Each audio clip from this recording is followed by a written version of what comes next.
Today's episode is brought to you by DNA Sports Training. If you or someone you know wants to take their game to the next level, then hit up DNA Sports Training. Visit DNASportsDenver.com to book a training session. We offer specialized sports training from football to track and field and everything else in between. Whether you're an offensive or defensive lineman wanting to get better off the ball, or you're an athlete wanting to improve your speed and agility, we have something for you over at DNA. Visit DNASportsDenver.com right now and sign up.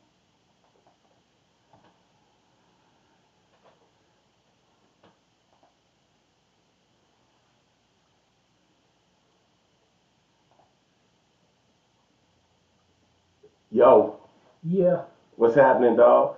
we back. We Guess who's back? getting a little fancy here. See how this live stream goes. Shout out to y'all if y'all hopping on the live stream. I didn't even put a word out. Hey, it's all right because the word is the word and the word is out. The word. The bird is is the word. The bird. Hey, first of all, to everybody viewing us right now on YouTube, shout out to you. Go and hit that subscribe button, hit the like, hit the notification, gang, and become one of our lucky supporters. Yo, it just happens to be that this is how you're gonna get the fight on May 28th. Cero Miedo going down at Icon Sales, 74th and Federal. Weigh-ins are early. The show starts about, what you said, 1 o'clock? Or 2 o'clock, I mean. It's going to be a day of fighting, all kinds of fights. If you missed the episode last week, make sure you go back and check that out. Tons of dope interviews. Really awesome young people that were out there.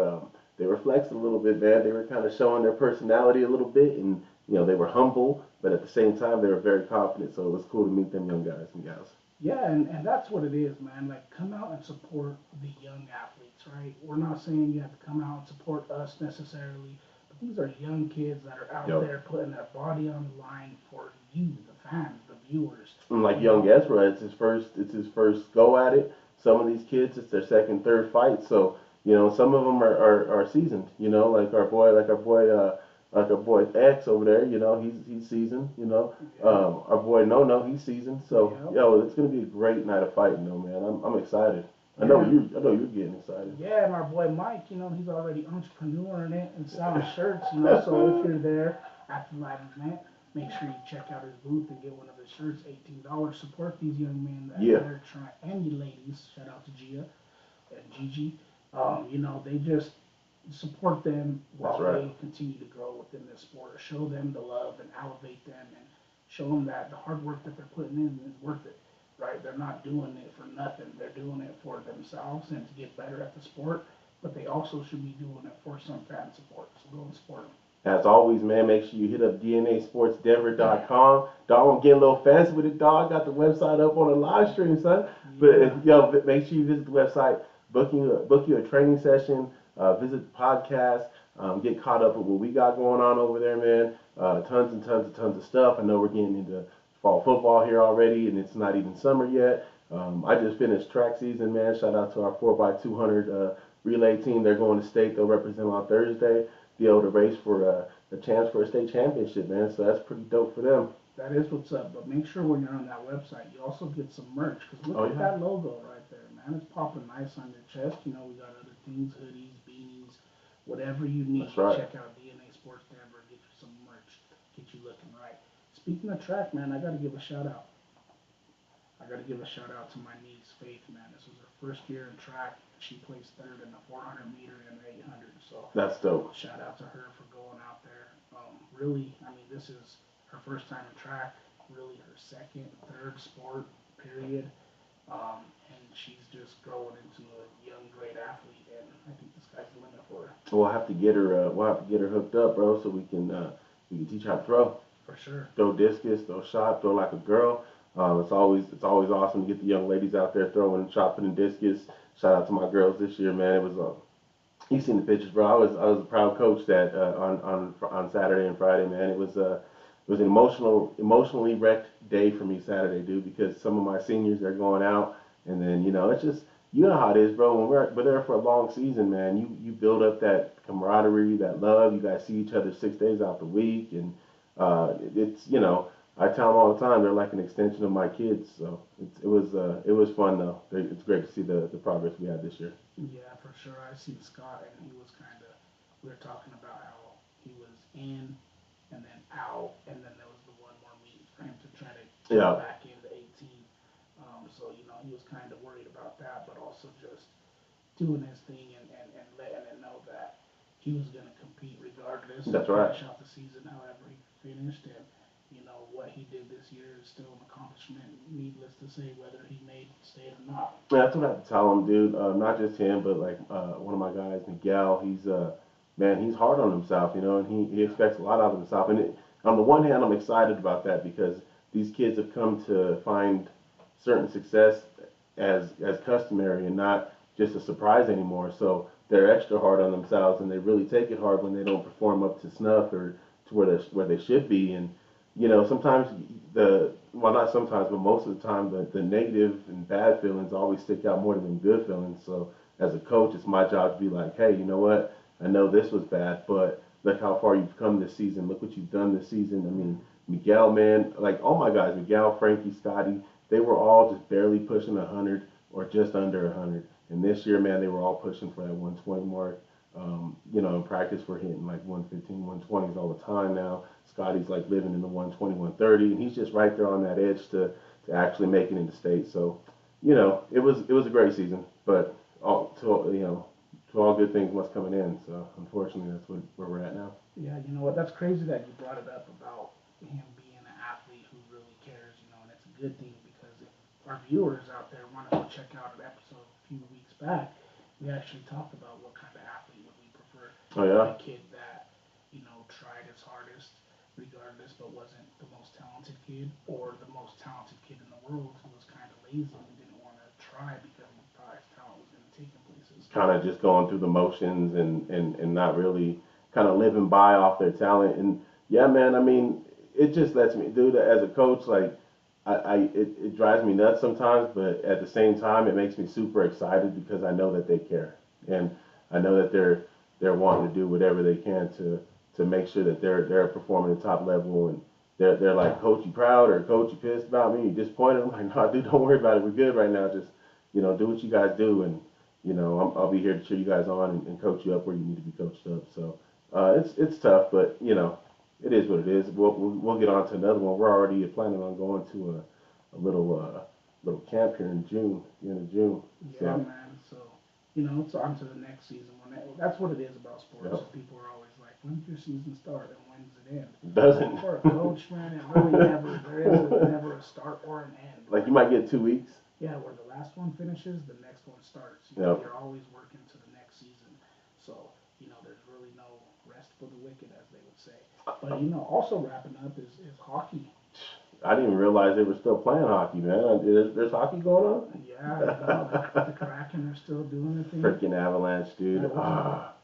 Yeah, dude, they're going to Game 7. Yeah. Kraken. I mean, I was surprised by it. I'm glad to see that they're still doing good. I'm happy to see that it wasn't that the Avalanche just completely sucked. They got beat by a better team this year, and I think on paper you can be a great team, but to each their own. But I think I'm cheering on the Kraken still, just because I want to be like, all right, if we lost to the champion.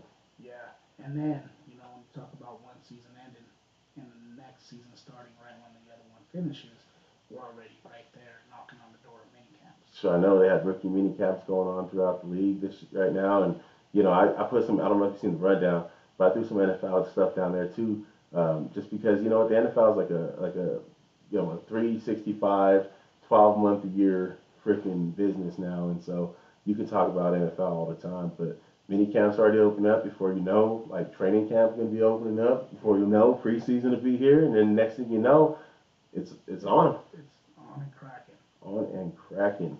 And I can't wait. I was looking forward to it the minute last season ended, so the fact that it's here and it's knocking on the door, I'm all ready for it, baby. Man, I got a question to ask you, and we'll dive into this a little bit more. But I have to ask you because I'm begging to ask you because it's here and it's fresh. You see Ja again? I know you're not talking about Ja Rule. He's fresh, you know what I mean? You ain't heard about him in a while. I'm talking about Ja Morant, dude. Yeah, man. you Mr. know. Biscuit. I can't even call him Mr. Biscuit. That'd be disrespectful We need to that. Wah, wah, wah. that one right there. That's the one we're looking for. Come on, John, man. The thing is we'll, like you said, we'll dive into it later, but you can't teach an old dog new tricks. Yeah, and at this point, man, like it kind of feels like you are who you are. You know, we can think otherwise, and like I said, we'll dive into it. But I just thought it was interesting, dude. I can't believe it's the same situation. And to his credit, no one stated where how old that video is. So that video could have came before the season, you know, something like that. But at the same time, like I mean, I hope that's the case. you figure they would already come out like that though. But even if it was, right, if it was like you knew you filmed Yep. another video and Yep. you just got popped for one, you should be like, Yeah, you did know you what? mention that before? Like there might be another one that comes surfacing. That's right. Instead of just like waiting for it to come out, hoping that it doesn't come out, like you're kind of setting yourself up for failure there, bro. Wow. You got that big ass F on it right now, man. I can't believe that boy's going down for that again, dude. It's just kind of, it's not funny. It's tragic. It's insanity. Stupid. Truly Stupid. insanity. Like, what did Chris Carter get in trouble for a while back, talking about everyone get a fall guy? Yeah. Well, damn it, he should have a fall guy at this point that, you know what, he's hired security. You make money, you're about to get Supermax, well, maybe. You're about to get Supermax, or you just did get Supermax. Like, you got the money, man. Hire somebody to carry that thing for you. Stop waving it around like you're not a rapper. You're a basketball player. And even if you are a rapper, man, you got these kids looking up to you. Get your shit together. Yeah, for sure. But not all is bad in basketball, though. Not all is bad. Because our boys, They're doing it. and once again, we got my dude Domstradamus over here, Hey, just bro. calling predictions. I may do it again I, because the lucky number 6 is gonna hold true again for the Western Conference Finals. Yep. Nuggets and 6. You're gonna take a Nuggets and 6, huh? Nuggets and 6. Hey, you know, First last two, time. we're gonna split the first two, Oh, first don't four. say that. Okay. We're gonna split the first 4. Home and home. We'll take our home. They'll take their home. We win 5. Okay. They better hope, you know, that they take 6 and force a 7 because I truly feel we will end it in 6 again. So you got the same approach that we took in Phoenix with that one right there. Then Pretty much. They better not let us go up 3-1. you know, if it's 3-1, it's a wrap. And you know, I'm confident. I know that's LeBron and I know that's AD over there, but I just saw AD get knocked out with a light touch to the forehead, bro. So Taken out in a wheelchair, bro. He's gonna need life support, flight for life to get him out of this one. Listen, the thing that I love about this matchup, right? Because all the Laker fans, they're hyping up AD. AD's playing ball right now. You guys can't contain AD. But no one's talking about how great the Denver defense did with KD and the Suns, right? I know they were limited to players being out, but you know, I think for me personally, I think Aaron Gordon played great. Yeah. I think MPJ played great. So those guys who will be strictly taking care of LeBron and or AD at any given time, those guys are coming to play. So I'm not worried one bit. Well, and at the same time as you say that too, like I feel like they were much more aggressive in their defense on both KD and Devin Booker in the last 2 games, and I definitely see like something like that carrying over in this next one because I have a feeling they're going to try to play LeBron the same way, get him tired, get AD tired. I mean, the Lakers bench is much like Phoenix's bench. They're probably a little bit better, you know, but it's kind of that same thing where, you know, they're going to be hot at home and they're going to be crap on the road. And we just got to hope we take advantage of the situations we have when it comes to playing at home, take care of our home court, go ahead and hold it down. I mean, Jokic is coming off a series where he averaged a 34-point triple-double, bro. Like, his numbers against Phoenix were ridiculous, especially after they announced Embiid being the MVP. I think at that point, it solidified what the real goal is, and the real goal is that the NBA Finals MVP and that NBA championship. That's the real goal. Yeah, you know, the only thing that everybody, obviously, that is not a Lakers fan is worried about, and the Lakers fans are looking forward to, is the overabundance of free throws that LeBron James is probably going to get. You know, all know that he's going to get fouls galore. He's gonna flop. He's gonna be all over the floor. He doesn't have the same in-ring composure as some of these fighters that we'll have one coming up on the 28th, but he will be flopping on the floor to try to get a foul or two. But we're prepared for it. We're not going to let anything take us out of our game, and we're coming to win, bro. This is our year. I just don't want that to become an excuse. You know what I'm saying? I don't want them to use, or anybody to use the referees as an excuse, because it's always like, that's like the Denver way of things sometimes when it comes in sports. You know what I mean? Like, it's like the referees didn't call the game like this, or they called the game like this, and I get it. It happens. It definitely happens. But at the same time, bro, like, we just got to go out there and play our game. We go out there and play our game, dude. I don't care what these referees do unless it's obviously blatant. And at that point, like, yo, it's going to be obvious and it's going to be a big deal. But, man, I think this is our year. Sometimes it just feels like this is supposed to happen and this is supposed to be. And I kind of get that feeling with the Nuggets right now, man.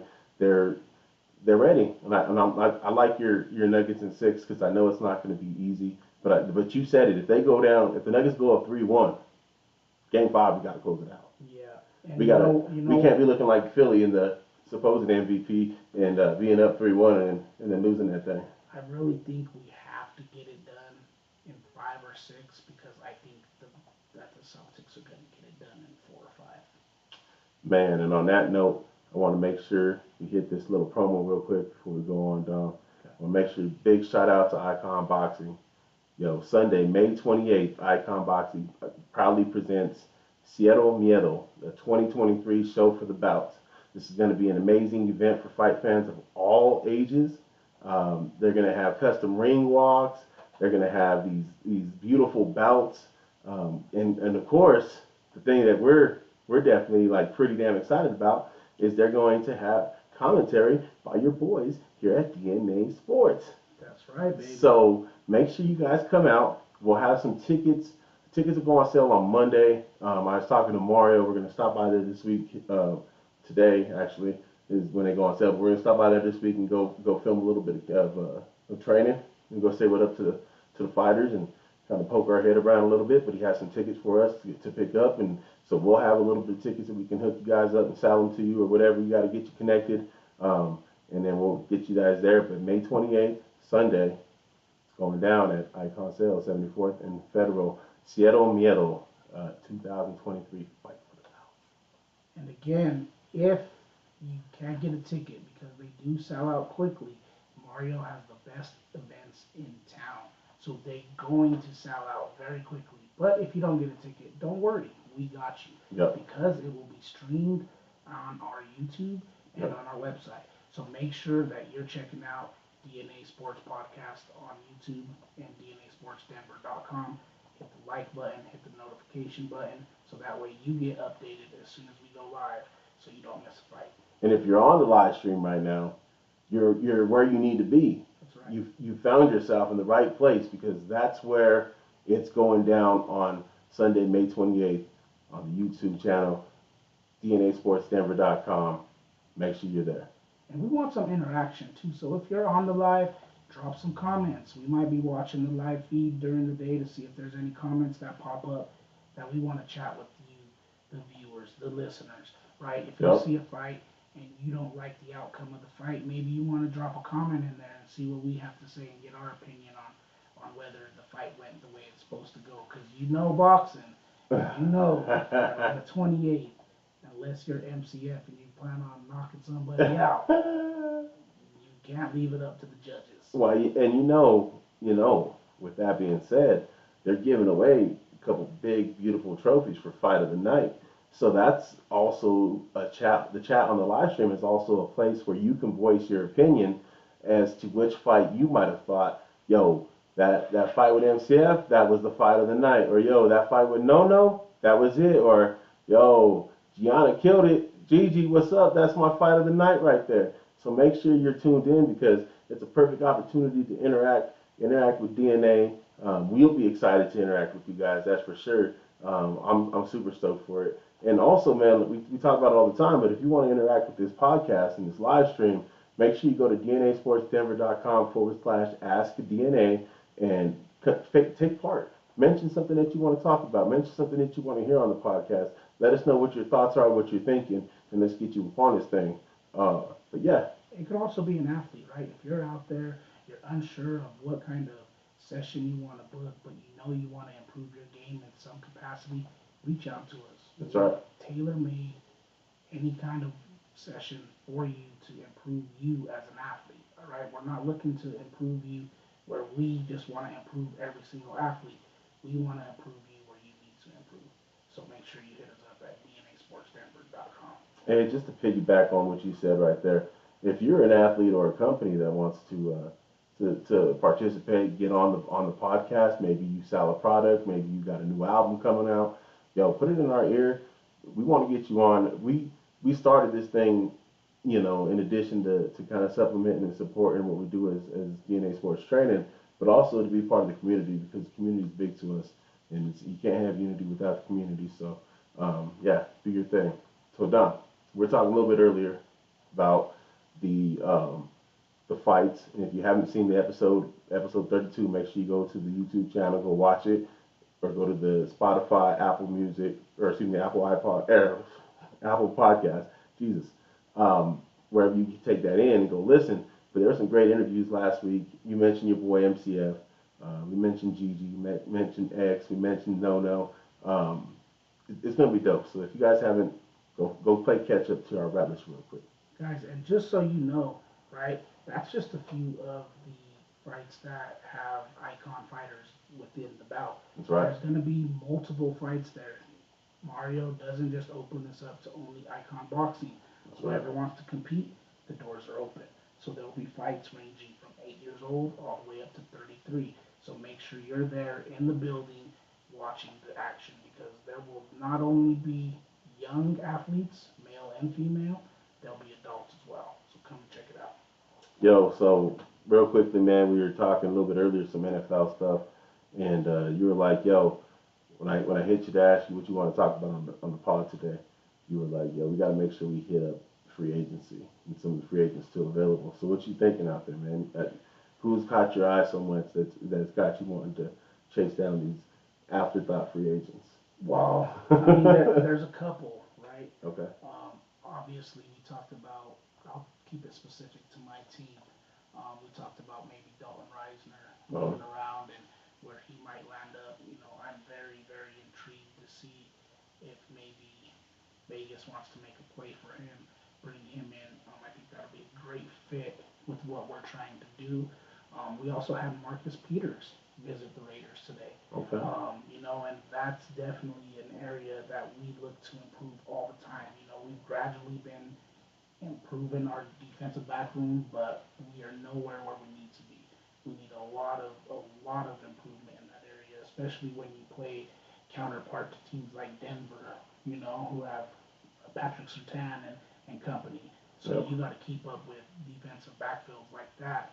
You got to bring in some dogs. So hopefully, the visit with Marcus Peters today, hopefully he lands a spot with us. I'll tell you one that's got my eyes kind of open is this recent rumor that come out that Minnesota's going to cut Dalvin Cook unless they can restructure him or unless they can find a trade partner, but they're not going to bring him back under that current $11 million salary cap. That's one person. I know Miami's got Mostert and Jeff Wilson down there, but that's one running back that I wouldn't mind picking up. And his roots go back to Miami in his playing days, or Florida State, excuse me. Not the same, but anyway, that's one person I wouldn't mind bringing down there to Miami. They already got this high super octane offense. I think the better, more balanced offense, and the more you can ground and pound, especially early on in the summer and early fall when it's really warm in Miami, humid, and teams got to come down there and play. Like the Broncos are going to have to go over there early in the year. I think that benefits them to have a strong running game, and it wouldn't be something I wouldn't mind kicking the tires on. Yeah, it's an unfortunate situation because right now Cook doesn't seem like he wants to play for Minnesota at his current number. And it doesn't look like Minnesota wants to offer him very much more past that. Yeah. So unfortunately, I think where he's at in his career, that might be the most money he gets is from the Vikings. I think if he lands up anywhere else, it might be on maybe a 1 or 2 year deal that can be somewhere equal in the same range, or it's going to be a multi-year deal at a very Yeah. team-friendly Yeah, I think wage. right now his cap hit is 14.1 million. Um, and Jeremy Fowler from ESPN reported on Sunday that the Vikings are willing to listen to trade offers. Um, he's got a big contract. I don't think anyone's really going to want to go trade for him. He's getting older. He's 27 now. And we say getting older, but we know running back life is different than most every other position in the NFL. Them guys go through it, especially as many touches as he's gotten over his career. He's had the knee injury in the past. He's coming off a shoulder surgery this offseason, shoulder issues all last year. It's one of those things where they kind of got leverage right now, and they can say, hey, rework that deal or else sayonara. And I don't know that I think maybe he might be at that point where he's ready to move on too. Yeah, I think so. And he has a shoulder surgery that he just had. He had, knee surgery the year before last or last year. So, he's has some tread on his tires for sure at 27. So, like I said, I think he's an old 27. he is, but he's still a great back, and he's still an explosive back that can make, a 2 yards in a cloud of dust turn into a 98-yard touchdown. Would you say he's definitely good for 150 to 200 touches on the season? And that's overall. That's receptions. That's rushes. Because I mean, what was his stats last year? Let's pull up his stats last year because that's what I wonder is, does he have, maybe the tread to do a reduced role, which I mentioned like in Miami with him being able to go down there and join that running back like committee. That might be a way to extend his career a little longer. His last year he went for 264 touches, so I mean even 60 less touches, say 100 less touches, say he's down to 150. Yeah, I mean maybe I can see him at 150. I don't see him as a primary back in any other team other than the Vikings. Even in the Vikings, I don't see him as a primary back. So I think he's gonna take a hit when you're talking about the amount of carries he gets. However, he does still bring that dual threat of catching the ball out of the backfield. Well, looking at his numbers, that was just the carries I brought up. I didn't even realize that he had 39 receptions as well. He's well over 300 touches. He's got about 2,400 or 1,400 total yards. I mean, but they were also battling injuries in that running back room in Minnesota this last year. Yeah, I mean, they have Madison up there still. Yeah. Did they draft anybody? I didn't know if they drafted anybody else. They might have a young guy on their roster, but I know that he was getting a lot of the primary carries, but he wasn't getting as much as he was accustomed to prior years with the Vikings. A lot of that goes to that injury history too, though, right? Mm-hmm. Like, when you start taking on more and more injuries, bro, like it kind of gets to that point where, teams are kind of almost using that against you and counting that as like, oh yeah, perfect, that he's breaking down. We can ask him to take a pay cut. We can take a little bit off the top from him. You know what I mean? And I feel like that's kind of like the NFL standard standard mode of operations. You know what I mean? It's like if your running back starts showing any signs of wear and tear, you can devalue him and ask him to take a pay cut or cut him. And running back's such a replaceable position by some of these teams that a great one like Dalvin Cook's probably going to get out of there. Looks like they drafted a 7th round running back, Dwayne McBride. So I mean that's not the heir apparent, is it? Mm-hmm. What? I got a question for you that just popped in my head. Uh-oh. What quarterback out of this draft class do you think will have the best rookie performance? So, which quarterback out of this draft class is going to have the best rookie performance? Mm-hmm. Like single game performance? Or you talking about like best season? Best season. Because obviously there's not a lot of these guys that are going to start day one. There's a few that are going to probably start day one, but there may be a few that come in later on in the year. So you may see, now let's just say who knows what's going to happen in Tennessee, but you may see Levis end up coming in midway through the season. I could see that happening. Right. I think Bryce Young and C.J. Stroud are probably going to get that opportunity a little bit quicker than any of these other quicker than Anthony. Richardson? Um, You think they're gonna sit him?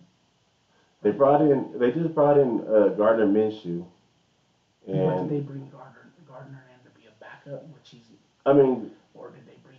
he's a bridge quarterback either way, so I can see at any point in the season that he'll get some playing time. But I honestly think C.J. Stroud and Bryce Young are going to start from scratch, bro, from day one. Oh yeah, you definitely don't draft So- a quarterback 1 and 2 and then not start them.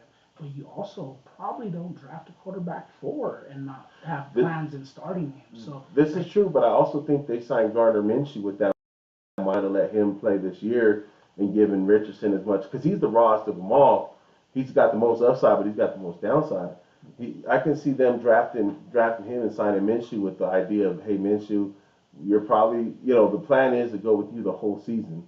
Obviously plans change if, Minshew's not getting it done or he's just, mediocre. see, I think they probably picked up Minshew to bring him in as a backup, but a guy who they know that would push Anthony Richardson through camp and push him to compete for that starting job. And if he didn't push and win the starting job, that they would feel comfortable relying on a guy like Minshew to Yeah. just take the lead. Yeah. You know what I mean? I do think that their plans is to go with Anthony Richardson, but their fallback guy is definitely Gardner Minshew, who really isn't a fallback guy at the end of the day.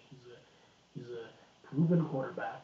You know what I mean? In this league, he may not be the top guy, but he can win you football games, and he's shown it. Well, here's my only counter to what you said. Originally, with them drafting him there with that idea of him starting, I don't think you can guarantee that he falls to you at 4. Especially with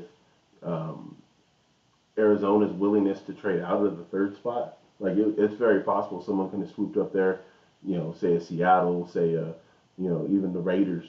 And would have took him. So but you're right though. Minshew's serviceable and he can get the job done. And I think when the young kid's ready, if they feel the young kid's ready to go, start the clock on him.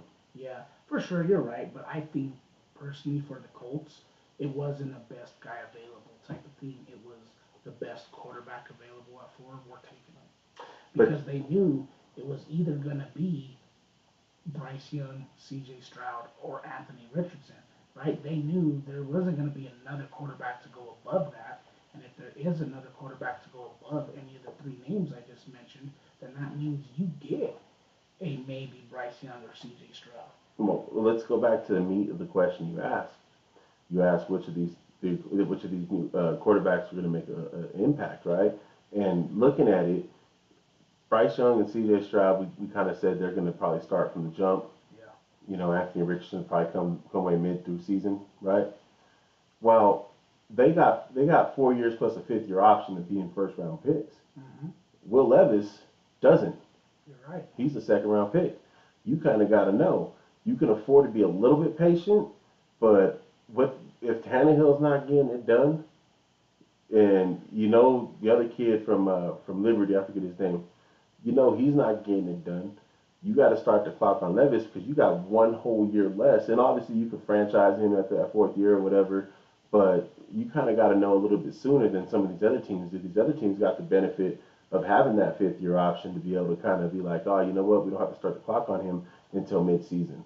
But to answer your question, I feel that Carolina has so much good around it, in terms of, the defense is solid. I think they got a good coach there. I think Bryce Young starts the season in Carolina and probably has the biggest impact out of all these quarterbacks. You know what? I keep defending Anthony Richardson in the pick there because I kind of have a feeling that although I wasn't high on taking him very high, right? Because I was kind of like, he's the biggest boom or bust candidate. Yeah. I also feel like his natural intangibles and his natural ability to move around and just be athletic and be himself is kind of hard to contain nowadays. Yeah. So if you have another guy who's similar to Lamar Jackson, yeah. and you bring him into an offense who's already good with the running back like Jonathan Taylor, and you run that zone read and you do a lot of run game stuff and then mix up a little bit of RPO here and there, he might have a deadly weapon in Indianapolis. So Yeah, and I think Anthony Richardson could make a big impact. and you're right in that he plays a position that um, you can be athletic at and get by and and kind of make it. Look at Justin Fields, right? You can kind of like slow cook your development as a passer because your athleticism as a passer or as a runner. You kind of seen it with Lamar his first few years. He started to become a little bit more prolific in passing as he got on. Whether that's a good or bad thing we can argue, but we know that running quarterback that carry the ball all the time, that isn't sustainable, especially if you start taking some hits, and so kind of working that development to be more of your prototypical passer, kind of your Mahomes, where you can get out and do things when you need to, but you don't necessarily have to rely on that no more.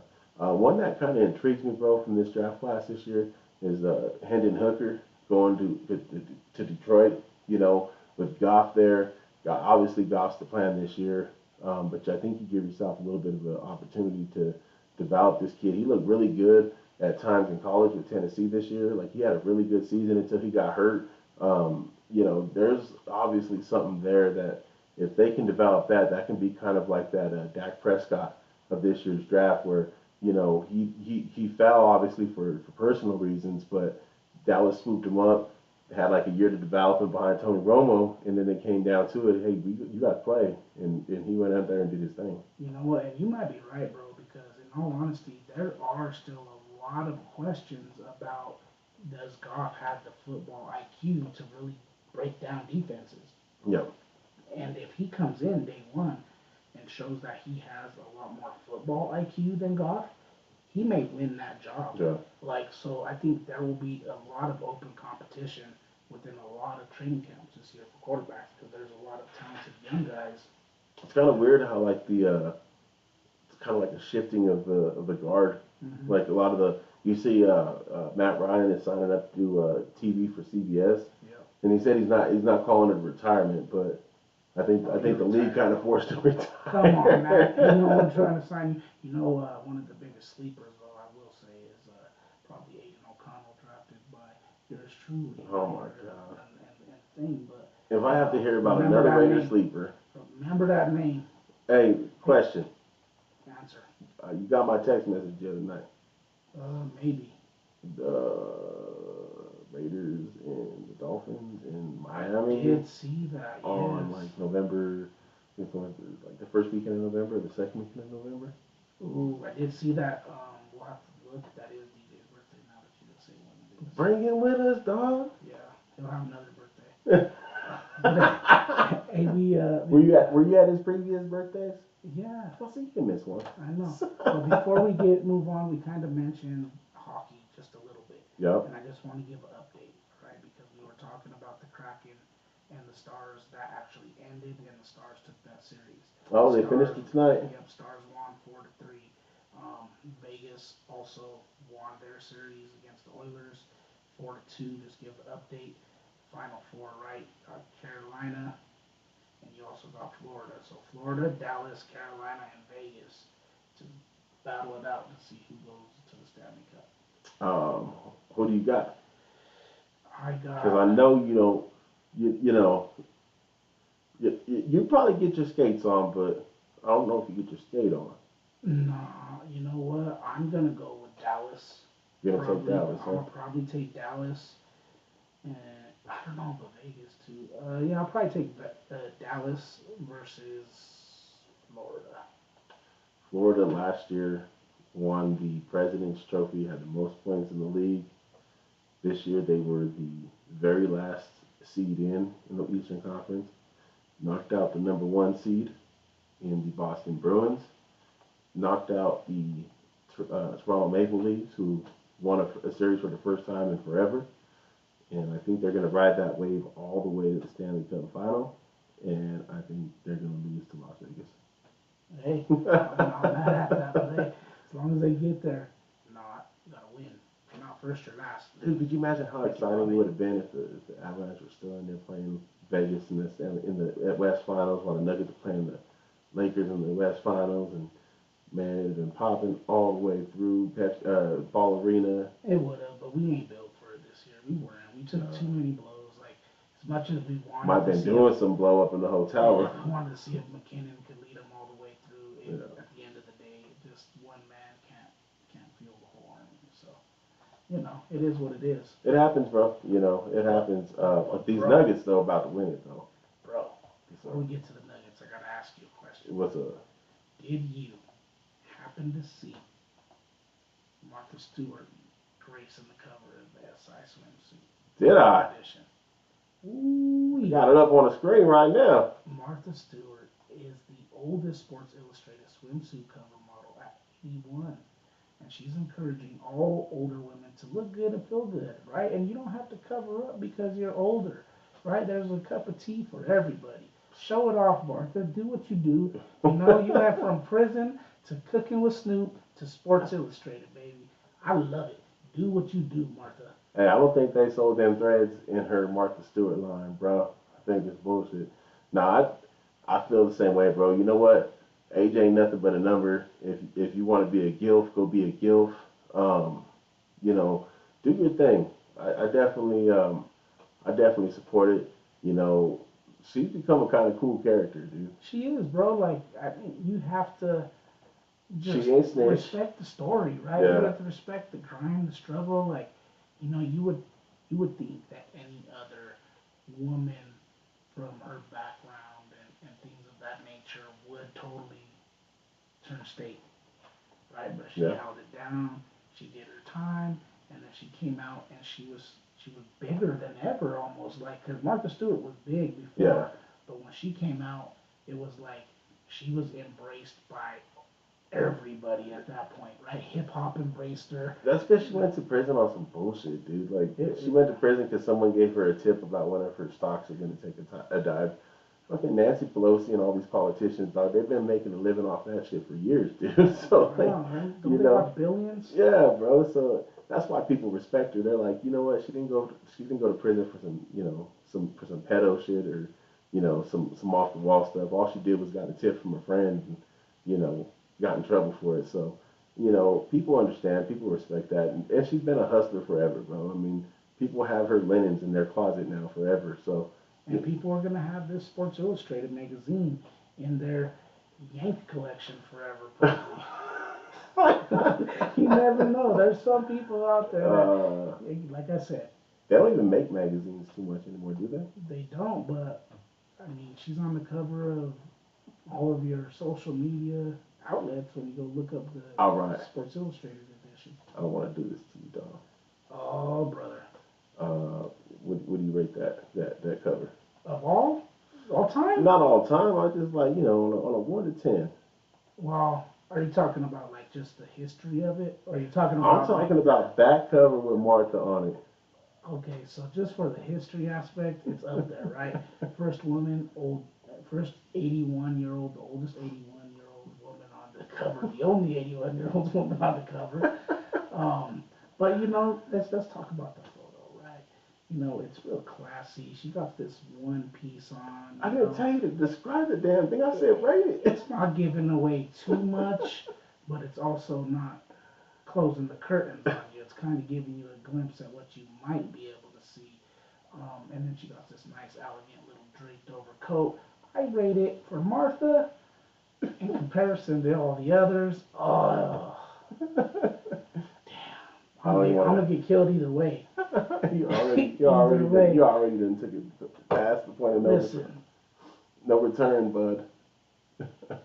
Hey, you remember Varsity Blues? Martha Stewart to me has almost made it into the Oprah category, and for that, they're saying right there, it's probably like an 8 or a 9. Oprah category. I put it over Oprah. No. Shoot, you got me. Boy, what I'll do for Oprah. You ever seen Varsity Blues? I'm just saying Oprah's bank. Oh, okay. Cha-ching. You seen Varsity Blues? Yeah. With Billy Bob? Yeah. Dang it! Fucking dang it! Yeah. Damn. No, for us to be realistic though, I would I would say it's like a 7. Hey man, I give it a solid 7, maybe an 8, because again, it's history. She's not afraid to show that older women could be beautiful too. Tom, let's be real. You ain't never had a solid 7. Oh, I had a couple 3.5s though. You're stupid. Nah, shout out to Martha being comfortable in her own skin, bro. And I encourage anybody, man or woman, to go on and take the, follow her lead and be comfortable in your skin. Be comfortable with who you are. So many people just hate who they are, man. It's like appreciate who you are, appreciate being alive, man. Like you're beautiful regardless. So. Exactly, and don't take it for granted. Like your boy Jaw we talked about earlier, and right now, not only is he making himself look stupid, but he got everybody coming out to tell him how stupid he is. And Kwame Brown specifically came out and said, "I heard of NBA YoungBoy, but I never heard of this NBA Dumb Boy before." Jesus. You know what I mean? So it is what it is, bro. You're making yourself out to look like a clown in front of everybody. You have everything, all the opportunities in front of you, but you still squander them away with bullshit. Yeah. At the end of the day, I can't feel sorry for you, brother. I hope the best for you. I hope you can figure it out. Hope you can turn it around. But at the end of the day, you're not somebody that I could really feel sorry for. It's just, sorry. It's super disappointing, dude. Like, at some point, you gotta, like you said, figure it out. Yep. And, you're risking losing millions, bro. Like, risking the biscuit. Risking losing a lot of money. And for what? For freaking, to look cool? To look like a rapper? I know what it is. What is it?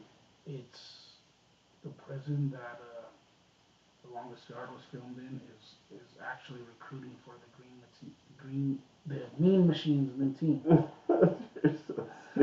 He's gonna go play with Paul Crude, Henry Ruggs. Jesus. They're all gonna make a squad. Squad up. Yeah, nah, man, it's sad. Honestly, I don't want to talk about it too much. I don't want to bash him too much. It's just you can't help but tell somebody when they're stupid, and you're stupid. Yeah, I mean. You know what wasn't stupid though? What wasn't stupid? The Garden of the Galaxy, the new flick. Have you checked it? No, I haven't. Got it. Are you a fan of Marvel? Yeah, I haven't. I'd be lying if I said I've kept up. Oh, then you're not a fan. Come on, bro. Didn't they used to print these in magazines and you used to be able to go buy them and read them? Yeah. Okay then. Well, how you gonna call me not a fan? Do you have comic book magazines? No, because I All right, can't then you read. ain't a fan, dog. Oh, I'm a fan. Well, you better get but your not kids all to read of them us, to you. Not all of us were born in the era where we had to get all of our entertainment through a magazine. You know what I mean? Speaking of the sphincter meter that you were talking about earlier, right? Yeah, for sure. These kids don't know how good they have it. No, man, it was a good movie. I know a lot of people were rating it as their best Marvel movie in a long time. I personally don't know if I give it all that yet. I might want to watch it again. However, it is one to debate with one of the best Marvel movies in a long time because it was action packed from the very beginning. You got your laughs, you got your cries, you got everything that you want out of a movie, you got out of this movie. It was good. I recommend going and watching it. It's a good movie. Okay. Well, we'll see. We'll have to check that out and see if that's true.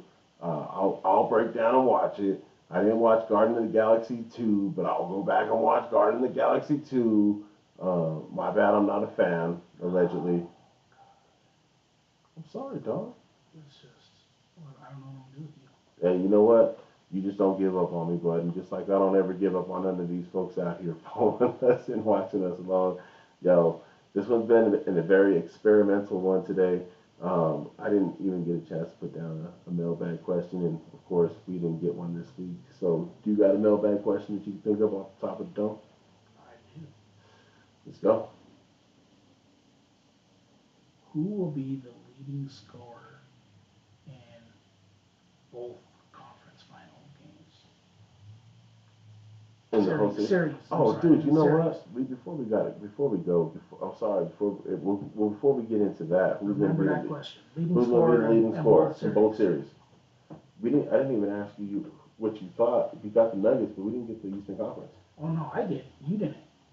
Who did you say? I said Celtics are taking it in 4, maybe 5. I didn't even hear that. Yeah, I said 4, maybe 5. I honestly think they're gonna sweep them, but the fact that the Heat are the eighth seed and they're making it and they're fighting. You can't count out somebody who's fought that hard. Unfortunately, sometimes you just meet the end of the road, and I think they met the end of the road in Boston. I think Boston takes it.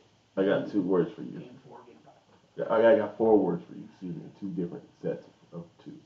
That's 4. Eric Spoelstra, Jimmy Buckets. Hey, bro, that game, I'm telling you, I don't remember which number of the last series it was, where he puts up 50 something points. Yep. And he went off, bro. And listen, I know that Milwaukee was hurt. I get that Milwaukee was hurt. New York was New York. They were good enough to be a 4th seed or 5th seed this year, So that's no excuse or anything either. I just think right now Spoelstra's pulling the right strings.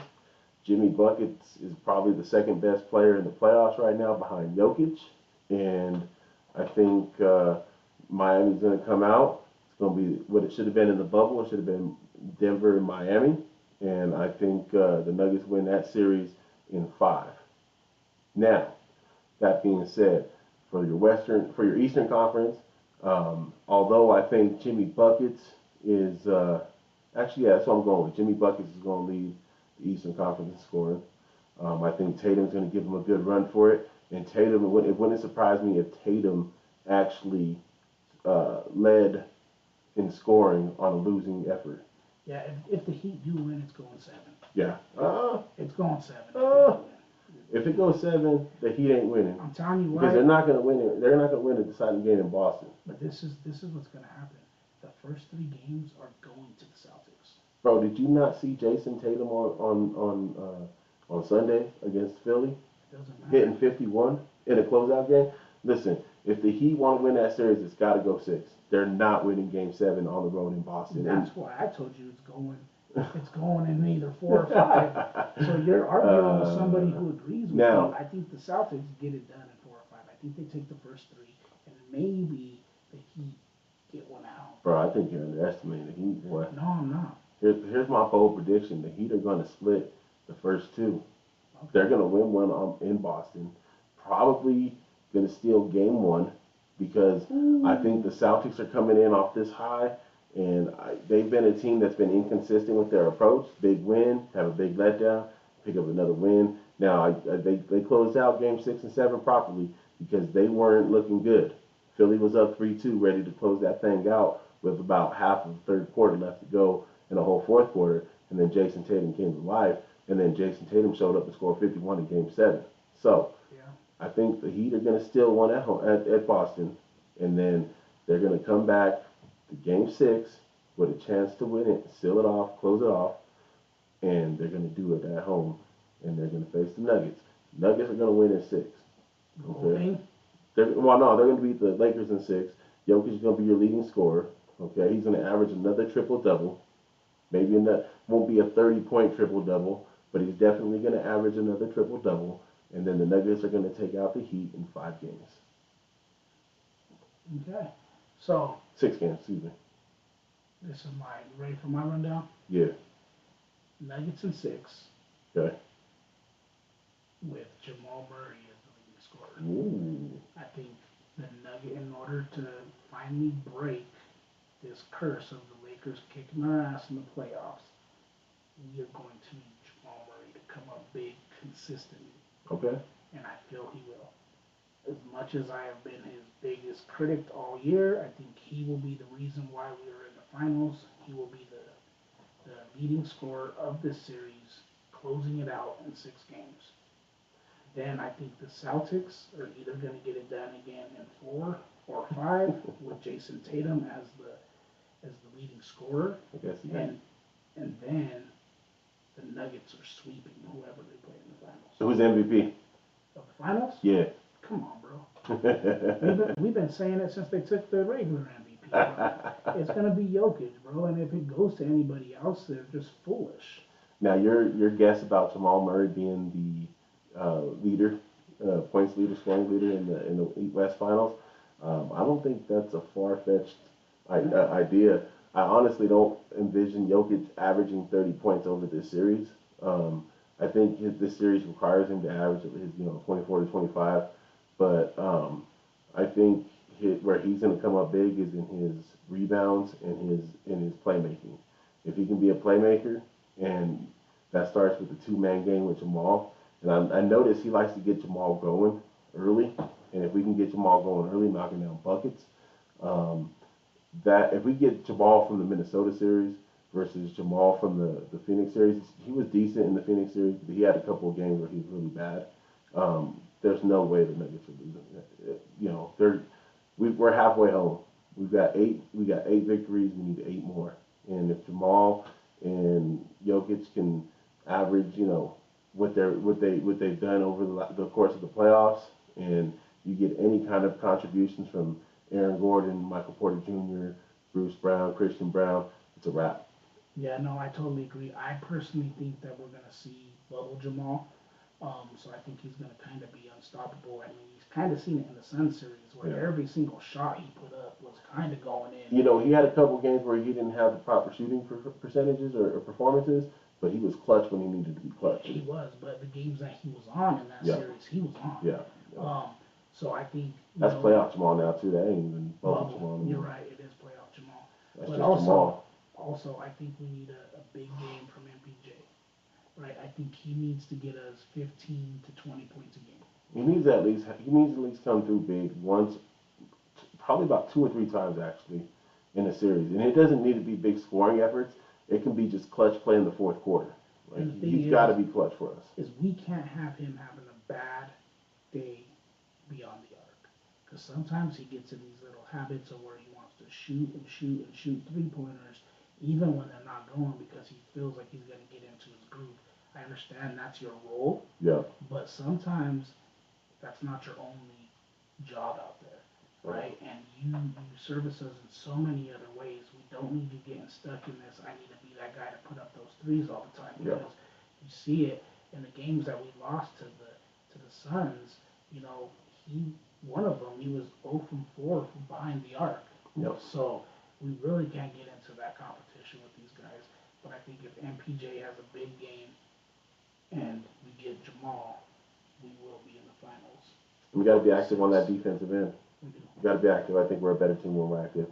Dom, we kind of answered that question with great breakdown of what we thought of the Nuggets series. Little just a preview, man. Tomorrow it goes down. Nuggets taking this series. I don't give a damn what nobody says. The real MVP about to show up big time.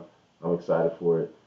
As usual, shout out to everyone and anyone, all the folks listening to us, all the folks that live stream or hopping on the Facebook, or excuse me, the YouTube. But also shout out to Icon Sales and Boxing, Anytime Flood Restoration, Cutthroat Barbers and Anglers, Rebel Promotions, Black Sevens, Janice's Catering, Lash All Beauty, and most importantly, DNASportsDenver.com. That's right. And shout out to all the fighters at Icon. Get ready to check them out. Go check out their interviews on our YouTube. Shout out to you out there, the viewers who are watching this live stream, or maybe not watching it live, but are going to check it out tomorrow. Hit that like button, hit the subscribe button, and turn on that notification bell so you can become a part of notification gang, gang, gang, gang.